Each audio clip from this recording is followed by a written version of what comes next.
안녕하세요. DJ 헤라입니다. 오늘의 사연 시작해 보겠습니다. 안녕하세요. 새해를 맞이해 사연을 처음 보내게 된 사연자예요.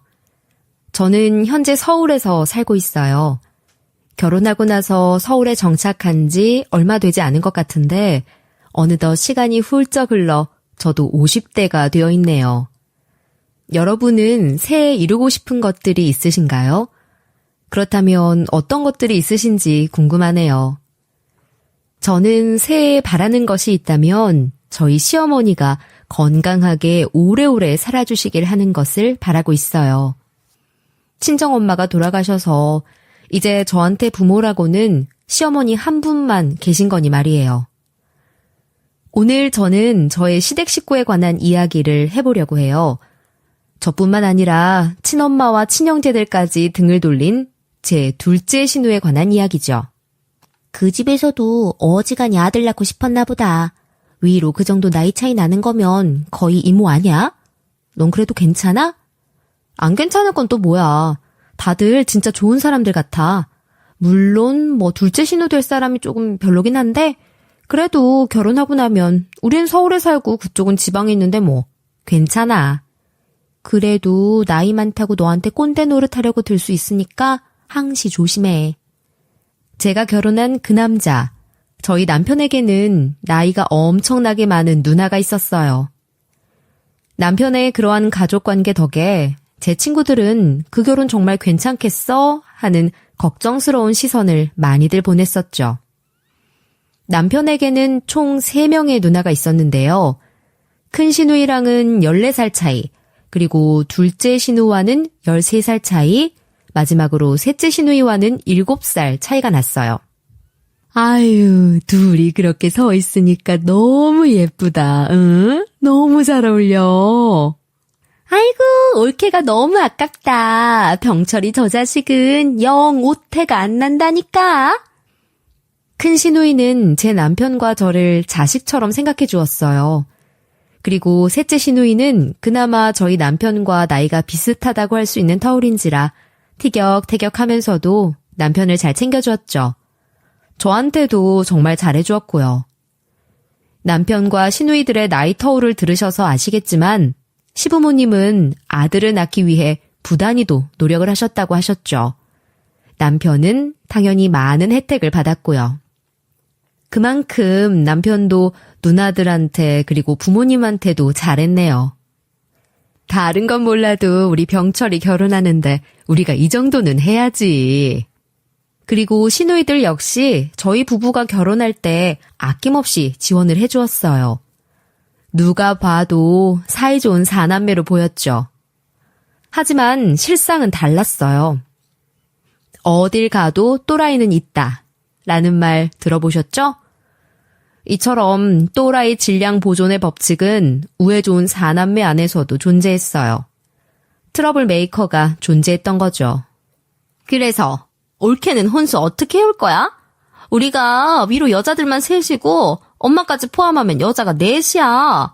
우리 아버지 돌아가셔서 엄마 혼자 계신다고 무시할 생각이었걸랑. 그거 당장 집어치워. 혼수 제대로 해야지, 안 그래? 아야, 왜 때려? 너는 어떻게 된 게 아직도 이렇게 철딱서니가 없냐, 올케가 뭘 해오든 그냥 올케 마음이고 올케가 알아서 할 거야. 그거를 네가 나서서 이래라 저래라야. 너는 그럼 시집 갈 때 얼마나 대단한 걸 해갔는데. 하여간에 못하는 소리가 없어. 어머머?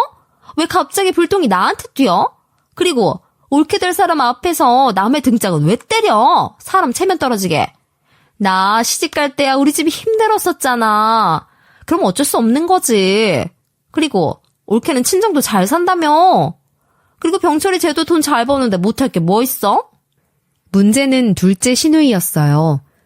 13살이나 많으면 저한테나 남편한테는 막내 이모뻘은 되는 나이 아니겠어요? 그런데 둘째 시누이는 나이값을 하지 못했네요. 결혼 준비할 때도 너는 혼수 뭐 해올 거냐. 내 남동생이 직업도 좋고 한데 너한테도 남는 장사 아니냐. 이런 싸구려 같은 말을 했었죠. 제가 그런 말을 듣고도 가만히 있을 리가 있겠어요?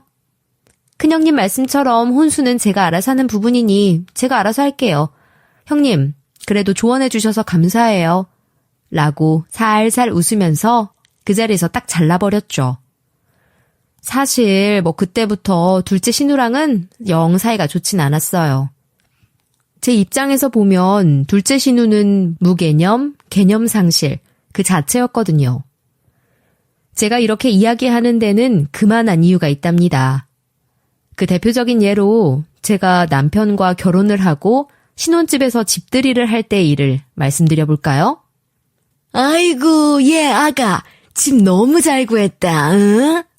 그러게 말이야. 우리가 집 해주겠다고 하는 거 니들이 하도 괜찮다고 해서 그냥 알겠다고 하기는 했는데 영 마음이 불편했었거든. 집 잘 구했네. 그렇죠. 어머니, 저희가 잘 구할 수 있을 거라고 말씀드렸잖아요. 결혼해서 둘이 사는 집인데 당연히 두 사람 힘으로 구해야죠. 집 괜찮죠, 형님? 형님들한테 너무 많이 도움받아서 집은 저희가 꼭 하고 싶었어요. 그래, 잘했어. 아주 똑순이가 따로 없네. 병철이 너 네 식구한테 잘해라, 응? 시댁 식구들이 오기로 했던 집들이 날 분위기는 정말 좋았죠. 시댁 식구들은 저희 신혼집을 여기저기 둘러보면서 좋은 집인 것 같아 다행이다 라는 말을 연신했거든요. 시댁에서 집을 해주겠다고 하셨지만 가뜩이나 시댁에서 도움을 많이 받았는데 집까지 받을 순 없었어요. 사지육신 멀쩡하고 직업도 가진 사람 둘이 결혼하는 건데 집은 꼭 저희 힘으로 구하고 싶었습니다.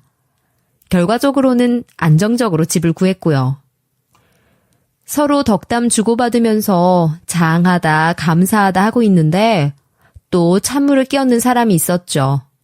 누군지 바로 아시겠죠? 네, 맞아요. 둘째 신우였어요. 둘째 신우이가 단단히 삐딱하게 나오기 시작했어요. 참네, 다들 연기자 안 하고 뭐 했어? 저게 또 뭐라고 떠드는 거야. 너 표정 안 펴? 너는 애들 신혼집 와서는 표정이 그게 뭐야? 왜? 또 뭐가 불만인데? 아니, 그렇잖아. 이렇게들 연기하면서 우리 두 사람 속이고 싶은 거야? 그날 저희 집 집들이에는 신우이 3명 다 부부 동반으로 왔어요. 둘째 신우 역시 자기 남편과 함께 왔었죠. 첫째 신우네 부부도 그렇고 셋째 신우네 부부도 그렇고 모인 식구들 모두가 다들 덕담하고 좋다고 해주는데 둘째 신우네 부부만 집도 안 둘러보고 소파에 앉아 삐딱하게 있더니 다 이유가 있었던 거였어요. 둘째 신우가 본격적으로 따지듯이 이야기를 하기 시작하자 둘째 신우 남편도 삐딱하게 앉아서 어이가 없다는 듯 저희 부부를 보며 피식거렸죠. 얘네들이 하기는 뭘 했겠어? 보나마나 언니랑 셋째 너랑 엄마랑 3명이 해줬겠지. 아니야? 아니 그렇게들 아들이 좋아? 아주 아들 일이라고 하면 나 죽었어 하고 돈을 갖다 바치네. 나 정말로 이해가 안 돼서 그래. 아들이 그렇게 좋아? 형님, 지금 무슨 말씀하시는지는 알겠는데요. 저희 둘이서 양가 어른들 도움 안 받고 구한 집이에요. 오해하고 계시는 거세요. 그래, 너는 무슨 말을 그렇게 하냐? 왜 너랑 장서방한테 거짓말을 해? 그게 무슨 소용이라고. 그만해, 좋은 날 왜 이상한 소리를 하는 거야? 저는 둘째 신우가 무슨 망상증이라도 걸린 것은 아닌가 싶었어요. 그렇잖아요. 소설을 써도 정도껏 써야죠. 자기 혼자 무슨 말도 안 되는 생각을 하더라고요.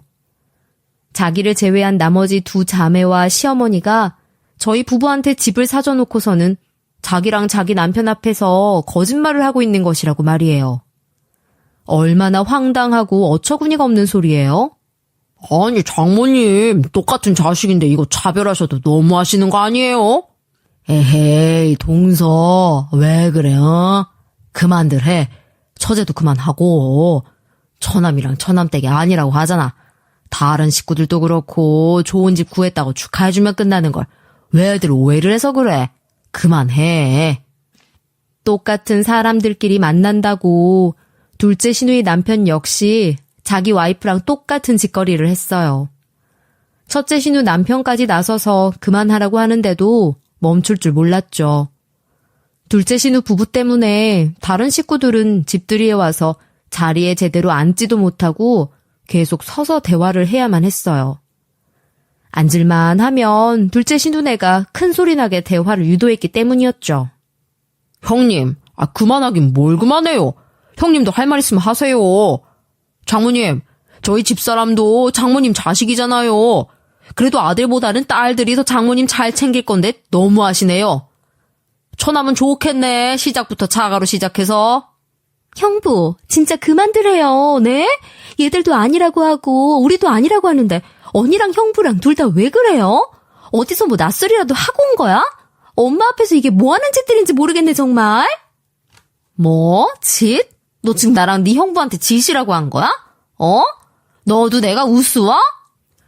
여러분이 들어보시기엔 저 상황 어떠세요?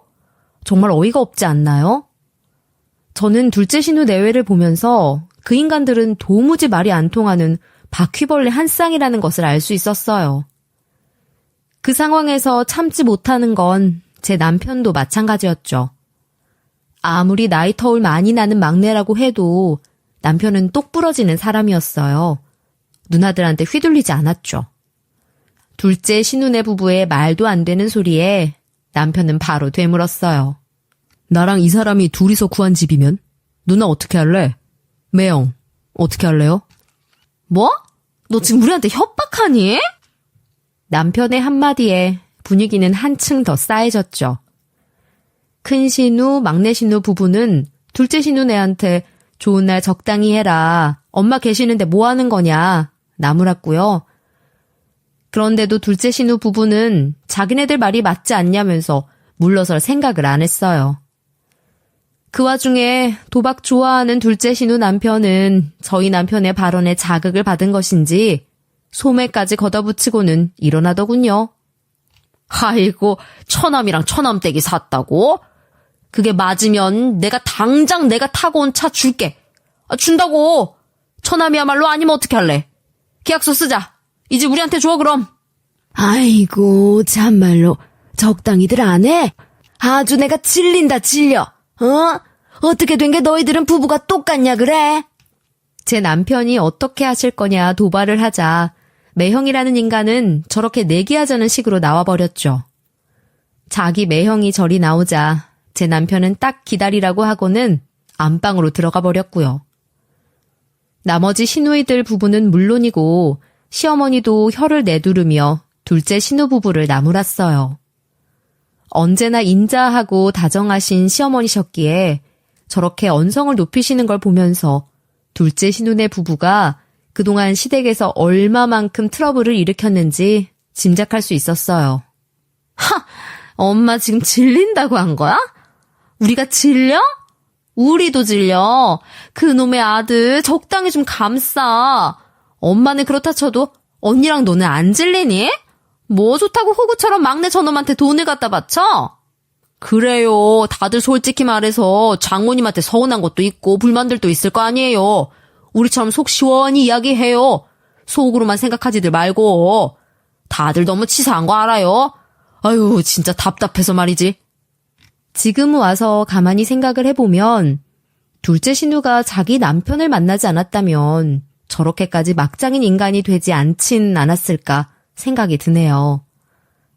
둘째 신우 남편 역시 다른 여자를 만났다면 좀 더 나은 인간이 되지 않았을까 싶기도 하고요. 왜 옆에 있는 사람 따라서 성격도 외모도 입맛도 바뀌잖아요. 옆에 있는 사람이 그만큼이나 중요한 건데 똑같은 바퀴벌레들끼리 만났으니 저 모양이 된 건 아닐까 싶네요. 어쨌든 둘째 신우 부부의 당당함은 저희 남편이 서류 뭉치를 들고 나오고 나서부터 쏙 사라지게 됐죠. 아니, 아예 상황이 역전됐다고 볼 수 있겠네요. 자, 내가 우리 집사람 통장으로 돈 보낸 거, 우리 집사람 통장에서 내 돈이랑 집사람 돈 합쳐져서 집주인한테 입금된 거, 이거 계약서. 됐어? 매형, 우리 두 사람 통장에 엄마랑 누나들, 아니면 매형들 이름으로 들어온 돈 있어요? 없죠? 당당한 걸음으로 안방에 들어섰던 남편은 저희 부부 통장과 부동산 계약서를 들고 나온 것이었어요. 그 당시만 해도 스마트폰 같은 건 없던 시절이라 통장에 찍힌 이체 내역을 보면서 확인하는 방법밖엔 없었거든요. 그렇게 자기네들 망상에 빠져서 큰 소리치던 둘째 신혼의 부부는 두 눈 씻고 봐도 시댁 식구들 그 누구의 이름도 없자 아무 말도 하지 못하고 난감해했어요. 그때였죠. 저희 남편이 둘째 신우 남편 손에 들려있던 차 열쇠를 낚아채는 게 아니겠어요? 처남 지금 뭐 하는 거야? 뭐 하기는요. 형님이 차 져준다고 했잖아요. 저랑 같이 나가서 차명이 바꾸고 오죠. 여보, 당신은 다른 식구들이랑 먼저 식사하고 있어. 잘 됐네. 우리 차 없었는데. 남편은 정말로 자기 매형 차 열쇠를 챙겨서 내려갔어요. 둘째 신우랑 신우 남편은 뭐 하는 거냐며 다급한 걸음으로 저희 남편을 쫓아내려갔죠. 자기네들 차를 정말로 어떻게 할 것 같아서 그랬던 것 같긴 해요. 그럴만도 했던 게 남편이 정말로 둘째 신우네 차를 뺏어왔거든요. 둘째 신우 남편이 계약서 쓰자고 해서 그걸 썼는데 계약서를 갖고서 남편이 밀어붙인 것이었죠. 설마 우리 생각이 틀리겠냐. 아무리 그렇다 해도 가족끼리 법을 운운하겠어? 하고서 덤벼들었다가 된통 당한 둘째 신우 부부였네요. 가족 사이든 뭐든 계약서에 서명하고 증인들까지 있으면 그건 법적 효력이 있는 거니까요. 이 사건처럼 둘째 신우며 둘째 신우 남편은 저희 부부가 유산이며 뭐며 더 많이 받게 될까 늘 전전긍긍해하는 인간들이었어요. 이 이야기만 들으셔도 그 인간들이 어떤 인간들인지 짐작이 가시죠? 그 인간들은 더하면 더했지 덜하진 않은 인간들이었어요. 얼마나 놀랐는지 몰라. 아유 세상에. 갑자기 그냥 쿵 하고 쓰러져 버리는데 아주 내가 다 명이 주는 줄 알았어. 그래도 바로 옆이 병원이니까 천만 다행이었던 거지. 아유 정말로 큰일 날 뻔했어. 정말 감사합니다. 아주머니가 옆에 안 계셨으면 정말 큰일 났을지도 몰라요. 정말 감사해요. 아주머니가 저희 어머니 살려주신 거예요. 정말 감사합니다. 아유 됐어. 다 한 가족이나 다름없는데 당연히 그래야지. 병철이 네가 마음 잘 추스러서 얼른 너희 엄마 챙겨라. 응? 시어머니는 저희 부부가 결혼하고 나서 2년 정도 있다가 뇌졸중으로 쓰러지셨어요. 뇌졸중이라는 게 전조 증상이 정말 다양한데 차라리 말이 어눌해지거나 하는 증상으로 왔으면 진작에 병원을 찾았을 거예요. 그런데 저희 시어머니의 경우에는 갑자기 쓰러지시면서 병원에 와서야 뇌졸중이라는 걸 알게 되었죠. 그래도 옆에 동네 아주머니가 계셔서 골든타임 안에 병원으로 가서 조치를 받으실 수 있었어요. 내가 한국에 있으면 조건 없이 모시는데 이걸 어떻게 하니?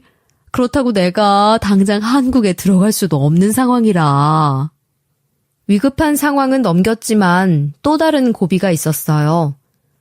당시에 큰 시누이는 해외에 나가서 살고 있었고 셋째 시누이는 이미 편찮으신 자기 시어머니를 모시고 살았기에 건강이 안 좋아지신 시어머니를 모시고 살 수 있는 건 저희 부부와 둘째 시누이 부부뿐이었어요. 말 그대로 누가 어머니를 모실 것인가 하는 고비였던 거예요. 긴 병에는 효자가 없다는 말 들어보셨죠? 저는 개인적으로 그 말은 정말 효자한테나 쓸 수 있는 말이라고 생각을 해요. 둘째 신우 같은 인간한테는 써서는 안 되는 말이기 때문이죠. 어머니, 우리가 모시자. 내가 어머니 모실게. 괜찮을까? 당신 일도 있고 나도 직장 다니는데 쉬운 일 아니잖아. 친정엄마와 멀리 떨어져 살던 저에게 다정하고 인자하시던 시어머니는 그저 감사하고 좋은 분이셨어요. 그래서 남편에게 제가 모시겠다고 이야기를 했었죠. 그 다음 주에 있을 형제 모임에서 내가 이야기하겠다고까지 했던 상황이었어요. 남편은 그래도 쉽게 결정할 수 있는 건 아니다라며 일단 형제들 모임에 가서 결정을 해보자고 했죠. 그리고 형제들 모임날이 됐어요. 우리가 엄마 모실게. 요양원 이런 데 못 믿어. 다들 그렇잖아. 그래도 부모님 우리가 모시는 게 낫지. 이 소리를 한 게 과연 누구였을지 짐작이 가시나요? 저 소리를 한 건 남편도 저도 아니었어요. 언니가? 언니가 엄마를 모시고 살겠다고? 대체 왜? 어째? 너 말하는 게 좀 이상하다? 그러면 우리 엄마를 내가 모시지 올케한테 모시라고 할까? 아무리 잘하는 며느리라고 해도 딸보다 못한 거야. 아닐 것 같아? 둘째 시누이의 말에 저는 제가 모시겠다고 이야기를 했어요. 하지만 둘째 시누네 부부는 모실 때 모시더라도 일단 아이도 낳고 해야지 않냐. 아이 낳는 걸 우선순위로 하라며 끝까지 자기네들이 모시겠다고 우겼어요. 자녀 계획이 있던 상황에서 그런 말을 들으니 아이 먼저 낳아서 좀 기른 뒤에 모시는 게 낫긴 하겠다라는 생각이 들더군요. 남편도 마찬가지였고요. 결국 저희 부부는 나중에 시어머니를 모시기로 하였어요. 그때 그러지 말았어야 하는 건데 말이죠. 뒤에 무슨 일이 벌어질지 모른 채 큰 시누, 셋째 시누, 저희 부부는 시어머니를 잘 모셔달라는 뜻으로 둘째 시누에게 매달 돈을 주기로 하였어요. 큰언니 말대로 아무리 부모 자식 사이라고 해도 사람 마음 변하는 거 한순간이잖아. 언니랑 형부 우리가 엄마 잘 돌봐달라고 돈 보내는 거니까 정말로 엄마 잘 돌봐드려야 해. 우리도 갈 수 있는 한 자주 찾아갈 거니까 엄마 좀 잘 부탁해. 아이고야, 너무 그렇게 말하지 마. 기분 나빠지려고 그러거든? 대체가 우리 집 식구들은 나랑 우리 애아빠를 뭘로 보는 건지 모르겠네. 알아서 잘할 거야. 걱정들 좀 하지 마. 내가 무슨 우리 엄마 잡아먹기라도 하겠어? 적당히들 해. 호들갑도 지나치면 짜증나거든? 둘째 시누이 부부는 지방에 살고 있었어요. 차로 이동하면 4시간이 넘는 거리였죠. 그래서 저희 부부는 시어머니를 자주 찾아뵙진 못했어요. 그건 셋째 시누이네도 마찬가지였죠. 불안한 마음이 들었지만 그래도 가족이고 그래도 자식인데 라는 생각으로 저희 부부를 포함한 나머지 식구들은 둘째 시누네 부부를 믿었어요. 하지만 믿을 것들을 믿었어야 했는데 둘째 시누 부부가 시어머니를 모시겠다고 한 지 1년도 채 안 되었던 시기에 그 인간들이 시어머니를 방치했다는 걸 알게 됐죠. 셋째 시누이한테서 울며불며 연락이 왔거든요. 그것들이 어떻게 이러냐고. 세상에 그 노인네를 골방에 두고서 지네들은 거실에서 화투판이나 벌이고 말이야. 엄마 몸이 그렇게 돼서 재활치료도 자주 가야 하는데 그거를 안 갔댄다. 내가 얼마나 속이 상하든지 내가 일단 엄마 바로 모시고 왔어. 이건 진짜 아닌 것 같아. 엉엉 우는 셋째 시누이의 목소리를 듣는데 저희 부부도 함께 울었어요. 네, 설마가 설마했던 거예요. 누구 탓을 하겠어요. 저희 잘못이죠.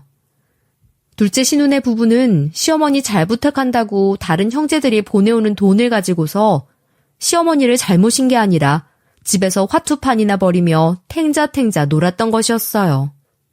내가 그날 꿈자리도 사납고 해서 엄마한테 전화했거든? 원래 엄마 주무실 시간 같긴 한데 그래도 전화해봤어.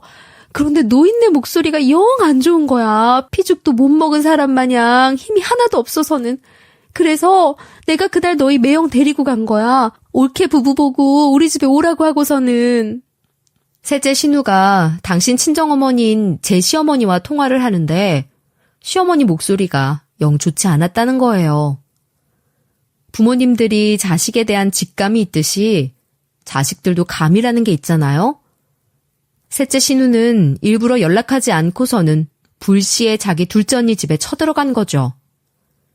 제발 아니기를 바랬는데 셋째 신우가 쳐들어간 둘째 신우네 집골이 아주 가관이었답니다. 이게 지금 뭐야? 이게 뭐냐고. 아픈 양반 저기 골방에 처박아 두고서 니들은 이러고 싶어? 이것들 아주 똑같은 것들이네. 여보 뭐해? 얼른 경찰에 신고해버려. 이 싸가지 없는 연놈들을 봤나. 야, 너 지금 나한텐 연놈이라고 한 거야? 이게 어디서 언니한테 말하는 싸가지하고는 말이야. 내가 엄마를 처박아 두기는 어디다 처박아 뒀다는 거야? 너는 주둥이 싸물어. 엄마만 안 계셨으면 너는 진짜 이 자리에서 나한테 아작났어. 알아? 당신 뭐해? 얼른 경찰에 신고하라니까는. 이것들 판돈 건 거 봐봐. 이게 집에서 재미로 치는 거냐고. 세상에 말이야. 엄마 방이 이렇게 냉골인 게 말이 돼? 노인네가 어떻게 된 게 살이 더 빠졌어. 셋째 신우가 쳐들어가고 나서 본 광경은 일단 거실에는 담배 연기가 자욱했다고 해요. 담배 연기는 자욱하고 밤인지 낮인지 알 수 없게 커튼은 쳐져 있고 둘째 신우를 포함해서 그 거실에 사람이 6명은 됐답니다. 그리고는 그 인간들이 담배 물고 술 마시면서 화투를 그렇게 열심히 치고 있었다고 해요. 둘째 신우네 집에서 가장 끝에 있는 방, 그 작은 방에 시어머니가 계셨는데 방이 냉골이었던 거죠. 시어머니는 병원에 계셨을 때보다 살은 더 빠져 있었고요. 그 모습을 보고 어느 자식이 눈이 안 돌겠어요. 셋째 시누이는 그 자리에서 시어머니 짐 챙겨서 모시고 나오고 셋째 시누이 남편은 경찰에 신고해서는 거기 현장에 있던 인간들 싹 다 경찰서로 끌려가게 했답니다. 판돈이 집에서 재미로 치는 판돈이 아니었었다는군요. 둘째 신우네는 어떻게 나온 것인지 셋째 신우가 뒤집어 엎은 그 주에 서울로 올라왔어요. 니들 뭐 둘이서 짜고서 그런 거야? 아무리 가족이라고 그래도 연락은 하고 오는 게 예의인 거지. 그리고 너 언니한테 그딴 식으로 말하는 게 어딨어? 너랑 네 남편 때문에 네 형부 아직도 못 나오고 있어. 알아? 지금 그 얘기가 먼저 나오는 게 말이 돼? 엄마한테 어쩌면 그래? 니들 둘이 엄마 모셔갈 때 우리한테 뭐라고 그랬어? 알아서 잘하겠다고 했잖아. 그래서 큰언니며 나도 그렇고 병철이까지 우리 셋이서 너한테 다달이 보낸 돈이 얼만데 네가 엄마한테 그래? 서울로 올라온 둘째 신우 입에서 나온 첫 마디는 감히 언니한테 라는 말이었어요. 그 말을 듣는데 사람이 열이 안 받을 리가 있어요? 남편은 물론이고 저도 머리 끝까지 화가 났어요. 이미 셋째 시누이네 부부는 기절하기 일보 직전이었죠. 시끄럽고 이제부터 우리한테 뭐 윗사람 대접받을 거 꿈에도 꾸지 마. 뭐? 야, 이병철, 너 지금 이게 뭐 하는 거야? 너도 셋째 따라서 정신머리가 나간 거야? 첫째 언니 없으면 내가 이 집안 장녀야. 형님, 장녀라고 말씀하시는 거면 어른답게 행동을 하셨어야죠. 어떻게 어머니한테 그러실 수가 있어요? 뭐? 아이고, 이것들이 아주 단체로 미쳤나. 니들 지금 이게 뭐 하는 건데? 왜 사람 말은 들어보지도 않고 니들 멋대로 난리냐고. 내가 엄마한테 뭔 짓을 했어? 안 했잖아. 둘째 신우한테서 반성의 기미라는 건 찾아볼 수가 없었어요. 그 여자 자기가 무슨 잘못을 했는지 가족들이 왜 화가 난 것인지 이해를 못하고 있는 듯 했죠. 남편은 신우이한테 딱 잘라 이야기했어요. 더 이야기할 것 없이 엄마 우리가 모실 거다 라고 말이에요. 그러면서 한마디를 더 얹었죠. 그동안 우리 셋한테서 받아간 돈 다시 뱉어내. 뭐? 그 돈을 내가 왜 뱉어내? 너 뭐 깡패야? 지금 네 누나한테 너 지금 뭐 하는 건데? 누나 같은 소리 하고 앉아있네. 돈 내놔.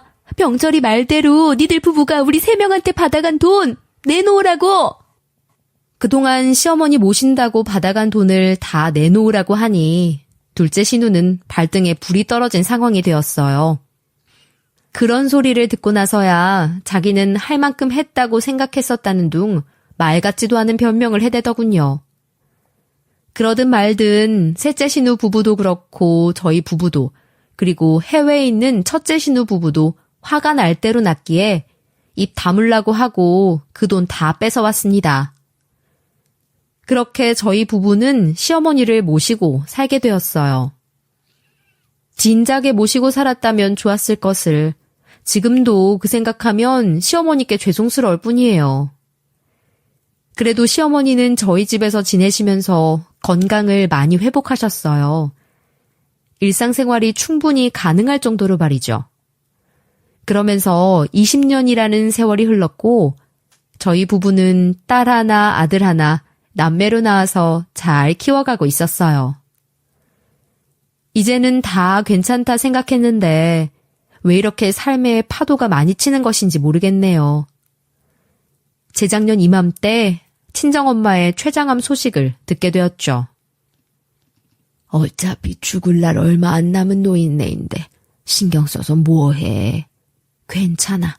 그냥 인명재천이라고 내 명줄이 여기까지인 걸 뭐 어떻게 하겠어. 그걸 말이라고 해? 명줄이 언제까지라고 정해진 게 어딨어. 됐으니까 무조건 나랑 같이 치료해. 치료하러 다니자고. 돈이 없는 것도 아니고 치료만 받으면 한 달이든 두 달이든 더 살 수 있는 건데 왜 그런 소리를 해 엄마는. 미안해. 엄마가 너 울라고 말한 거 아니야. 응? 아이고 우리 딸내미 한 번 울면은 아주 그냥 목 쉴 때까지 우는데 엄마가 잘못했다. 응? 엄마. 그러니까 제발 좀 내 말 좀 들어줘. 응? 치료받으면서 나아질 수도 있는 거잖아. 미국이든 어디든 더 찾아보면 치료 잘 될 수 있는 곳도 있을 거 아니야. 그러니까 그런 소리 좀 하지 마, 제발. 친정엄마는 굳이 무슨 치료를 하느냐는 소리도 하셨어요. 당신이 가장 무서우셨을 거예요. 그렇겠죠. 그럼에도 제가 괜히 마음 쓰는 게 싫어. 저렇게 아무것도 아니라는 듯 말씀하셨던 걸 텐데 50이 넘은 자식이 그것도 모르고 엄마 앞에서 엉엉 울었네요. 그게 지금도 그렇게 후회돼요. 우리 엄마 앞에서 내가 처음부터 끝까지 강한 모습만 보여드렸어야 우리 엄마가 마지막 가시는 길에 내 걱정 안 하면서 가셨을 텐데. 괜히 내가 울어서 그게 마음에 걸려서 지금도 편히 못 계시면 어쩌나. 그게 그렇게 마음에 걸리네요. 자식된 입장에서 조금 더 부모님 마음을 알아채고 눈치껏 행동했어야 하는 건데 하고 말입니다.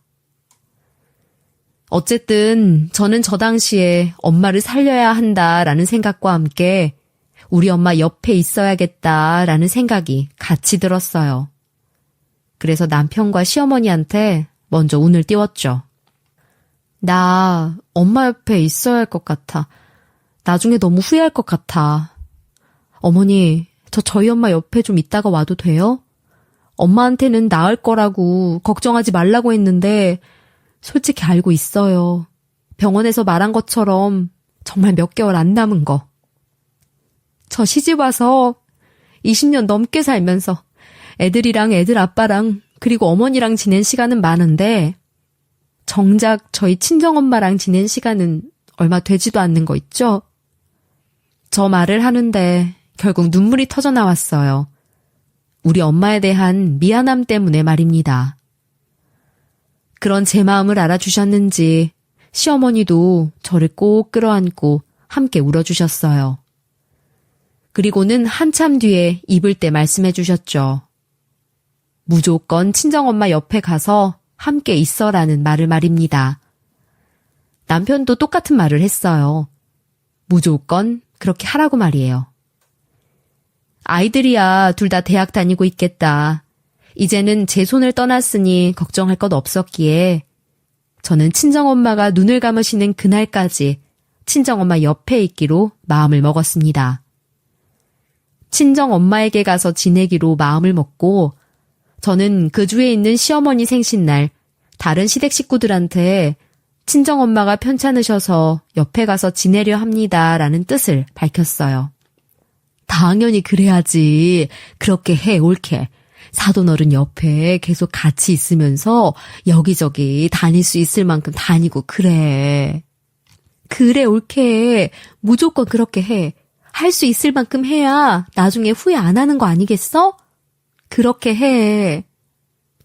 소리 없이 찾아온 췌장암은 친정엄마에게 불과 몇 개월이라는 시간밖에 주지 않았기에 그걸 알고 있던 다른 시댁 식구들은 눈물까지 글썽이며 당연히 그렇게 하는 게 맞는 거라며 저를 위로해 주었어요. 물론 단 2명만 빼고서 말이죠. 나이 들면 그 정도는 다 아픈 거 아니야? 그리고 어차피 언젠간 다 돌아가시는 거 미리 돌아가실 날 아는 것도 좋은 거지. 왜 다들 눈물은 보이고 난리야? 뭐 우리한테 돈이라도 보태라고 얘기하는 거야? 둘째 신우와 그 남편이었죠. 왜 시어머니 생신인데 자기네들이 술에 취한 것인진 모르겠지만 그 인간들 술에 취해서 제게 저렇게 이야기를 하는 게 아니겠어요? 그런데 그 순간이었죠. 장모님 지금 뭐 하시는 거예요? 저거 내가 저럴 줄 알았어. 너 주둥이 함부로 놀릴 때부터 내가 불안했어. 어디서 할 말이 있고 안 할 말이 있는 거지. 시어머니는 그 자리에서 자기 둘째 딸 볼때기를 쳐올려 버리셨어요. 소리가 어찌나 크던지 순식간에 주변이 조용해질 정도였으니 말이죠. 어디서 인간 같지도 않은 소리를 하고 있어. 뭐? 나이 들면 다 그 정도나 아픈 거 아니냐고? 그래서 너는 나한테 그렇게 했냐? 네 올 게 아니었으면 나는 애초에 세상 떴어. 어디서 말이야? 어? 시어머니는 뇌졸중 후유증으로 아직도 왼쪽 손을 잘 쓰지 못하세요. 그런데 그런 분이 있는 힘껏 손을 올리셨으니 그 화를 감히 짐작할 수도 없겠죠. 시어머니의 호통에 장모님 지금 뭐 하시는 거냐 소리쳤던 둘째 신우 남편 놈도 입을 꽉 다물었어요. 그런 시어머니를 보며 저도 정신이 들었죠. 내가 이러고 있을 게 아니다라는 생각 말이에요. 저는 둘째 신우를 똑바로 보며 이야기했어요. 내가 20년이 넘게 시어머니를 모시고 살았어요. 그런데 몇 개월 우리 친정엄마 옆에 있는 게 잘못이에요? 저요. 나 형님이랑 형님 남편한테 돈 받을 생각도 없고 당신네들 둘이 주는 돈은 받고 싶지도 않아요. 알아요? 뭐? 당신네들? 그래, 이게 네 본 모습이지. 그렇지. 엄마, 두 눈 뜨고 똑바로 봐. 어? 엄마가 그렇게 아끼고 감싸고 노는 그 며느리가 이렇게 싹퉁머리가 없는 년이야. 그런데 왜 나를 쳐? 인연을 쳐야지? 당연한 거 아니에요? 다른 형제들은 몰라도 내가 장담하건대 형님보다 내가 더 어머니에 대해서 잘할 거예요. 형님 그동안 자식 노릇이나 제대로 했어요? 제대로 한 적 있느냐고요? 그렇게 저를 시작으로 온 식구가 둘째 신우네 부부한테 쓴소리하기 시작했어요. 그러자 그게 그렇게 서러웠는지 둘째 시누이는 누가 엄마 자식이야 대체? 한 번을 내 편을 안 들지, 한 번을. 전현이 뭐 어떻게 엄마 구워 삶았는지 몰라도 엄마도 그렇고 다들 정신 차려. 어쨌든 나비야. 알아? 라면서 발악을 떨더군요. 결국 둘째 신우네 부부는 시모 생신 자리에서 쫓겨나고야 말았어요. 참, 사람이 한결같아도 너무 한결같은 인간 아닌가요? 부부가 쌍으로 똑같이 개념이 없어서는 여러 사람 피곤하게 만드는 인간들이었네요. 그리고 제가 친정에 가던 날 시어머니, 다른 신우네 부부들은 엄마와 좋은 추억 남기며 지내다 오라고 제게 봉투까지 챙겨주었어요. 그렇게 저는 시댁 식구들의 따뜻하고 감사한 마음을 안고 친정엄마에게 향했죠. 여보, 시간이 너무 빨리 갔어. 엄마랑 더 있고 싶었는데 시간이 너무 빨라. 시간이 너무 빨리 갔어. 나 이제 엄마 보고 싶으면 어쩌지? 엄마 동영상 많이 찍는다고 찍어뒀는데 막상 보려니까 볼 자신도 없어. 나 미치겠어. 나 어떻게 하면 좋아? 괜찮아. 여보, 당신 울고 싶은 만큼 울어. 괜찮아. 잘했어. 친정 엄마와의 시간은 너무나 빨리 지나갔어요. 나를 키워온 엄마의 시간도 이렇게 아쉬웠을까라는 생각이 들었죠. 엄마는 늘 습관처럼 품 안의 자식일 때가 좋았다라는 말을 하시곤 했는데 엄마를 그렇게 떠나보내고 나니 그 말이 그렇게 귀에 맴돌더라고요. 고작 몇 개월일 수 있지만 저는 최선을 다해 엄마와 시간을 보냈죠. 그렇게라도 해서 그나마 마음의 짐은 덜한 것 같아요. 그렇게 엄마를 떠나보내고 빈소에서 영정사진으로 엄마를 마주보고 있는데 시댁 식구들이 왔죠. 시어머니를 안고 얼마나 울었는지 몰라요. 다른 신우들을 안고서도 말이에요.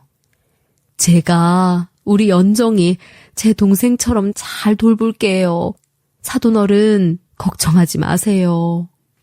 사돈어른 다른 건 몰라도 저희가 우리 올케 정말 아껴요. 그러니까 걱정하지 마시고 좋은 데 가서 먼저 좀 쉬고 계세요. 좋은 것도 많이 보시고 맛있는 것도 드시면서 우리 올케 잘 살라고 지켜봐 주세요. 큰 신우, 셋째 신우는 자신들의 일처럼 함께 아파해주며 빈소를 함께 지켜주었어요. 그렇게 시댁 친정할 것 없이 눈물을 흘리며 애도를 하였습니다. 그때도 둘째 신우는 한 번 얼굴 비추고 휙 가버렸고요. 그 와중에 장지는 또 가더라고요. 그런데 거기 온 목적이 있었던 거 있죠? 추잡한 목적 말이에요. 다른 식구들이 일처리를 하는 동안 제게 은근슬쩍 다가온 둘째 신우는 은밀하고 조심스럽게 이야기를 꺼냈어요. 올케 외동딸이면은 사돈어른 유산 혼자 몰빵으로 받았을 거잖아. 내가 금방 갚을 테니까 우리 애들 아빠랑 다른 식구들 모르게 잠깐만 빌려줘. 급하게 쓸 데가 있어서 그래. 참 사람같이 안 보였어요. 그런데 여기서 더 반전은요. 제가 둘째 신우가 왜 돈이 급한지 그 이유를 알고 있었다는 거예요. 왜요? 형님 애인이 사업자금 달래요? 그 돈 안 주면 헤어지자고요? 뭐? 올케 지금 무슨 소리를 하는 거야? 애인? 아이고, 올케 미쳤어? 뭐 장례 치르고 나니까 정신이 어떻게 된 거야? 무슨 그런 말도 안 되는 소리를 해? 말이 안 돼요? 그럼 제가 미쳤나 보네요.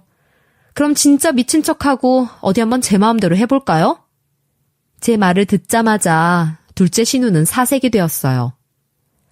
저는 사실 둘째 신우를 단번에 나락으로 보낼 무기를 갖고 있었어요.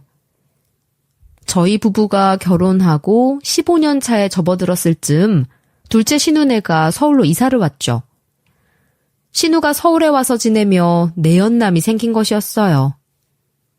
그런데 무슨 인연인지 둘째 신우가 내연남을 만나던 그 동네가 제가 운영하는 숙박업소가 있는 동네였던 거예요.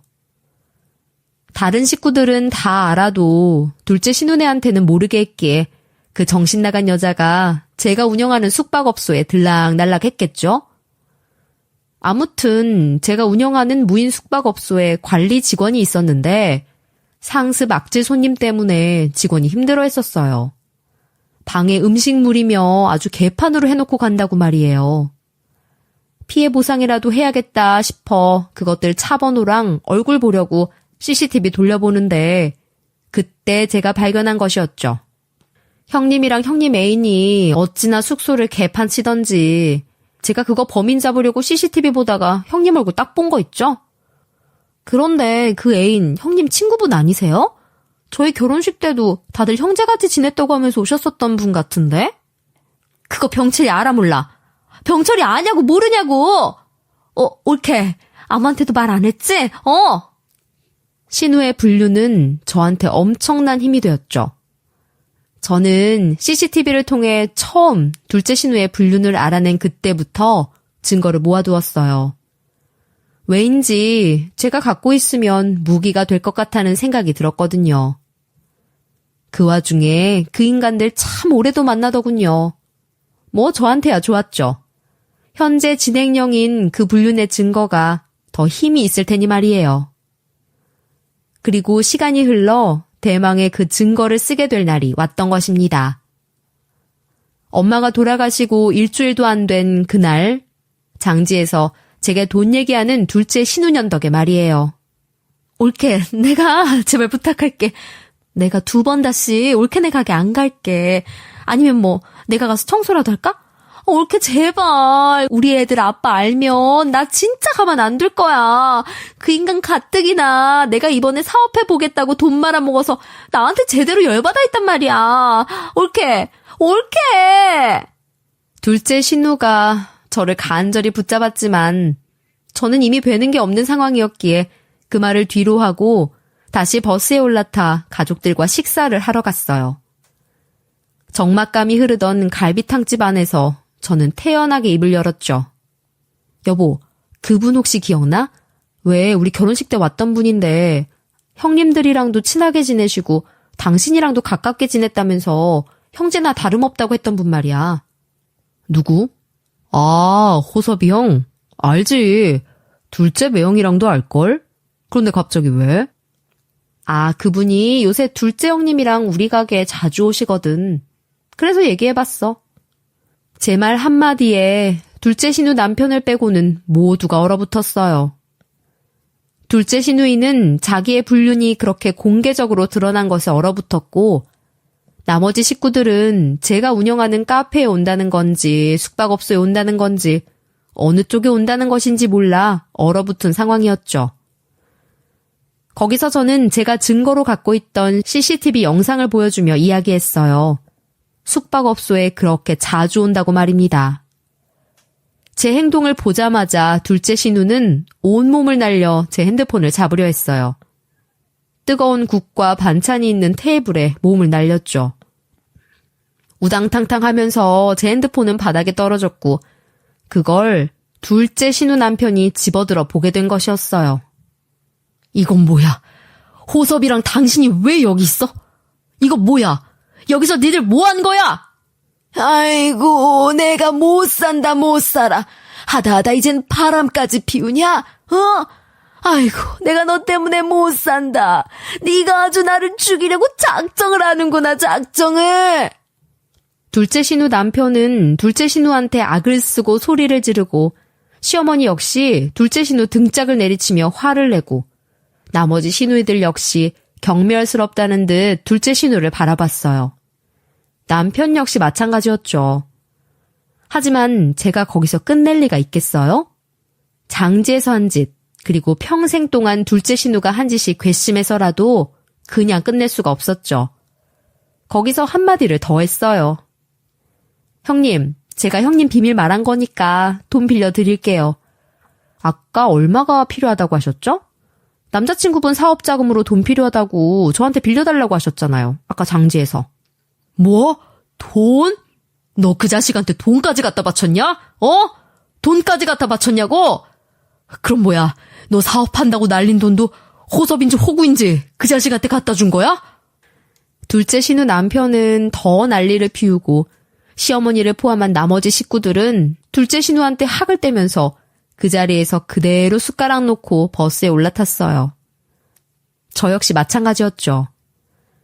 그러고는 우리 식구들 그 누구도 둘째 신우네 부부가 버스에 안 탄 것에 연연하지 않은 채 그대로 출발을 해버렸습니다.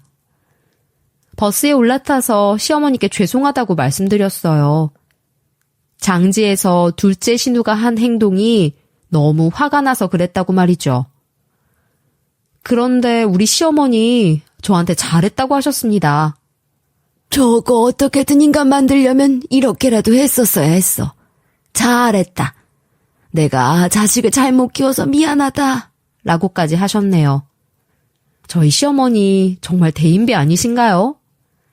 나머지 시누이들도 시어머니와 같은 반응이었죠. 제가 봤을 때는 그 집안에서 둘째 시누이는 별종인 것 같아요. 여러분이 생각하시기에도 그렇죠? 결국에는 이혼 당했지 뭐. 위자료 줘야 한다고 나한테 전화 왔더라. 당신 때문에 자기 이혼하는 거니까 남편이 나보고 책임지라고. 그래서 당신 어떻게 할 건데? 만약에 당신이 형님한테 위자료 드리겠다고 하면 내가 그 돈 당신한테 줄게. 내가 한 일인데 그걸 왜 당신이 책임져. 그건 나 싫어. 내가 미쳤어. 절대 안 줘. 그 인간 그거 자기가 여태껏 해온 게 어떤 결과를 불러오나 자기가 몸으로 느껴야 해. 결국 둘째 신우는 유책 배우자로 이혼을 당해서 위자료를 잔뜩 물어주게 되었어요. 둘째 신우가 왜 이혼당하는지 모두가 이유를 알았기에 시댁 식구 그 누구도 도와주지 않았죠.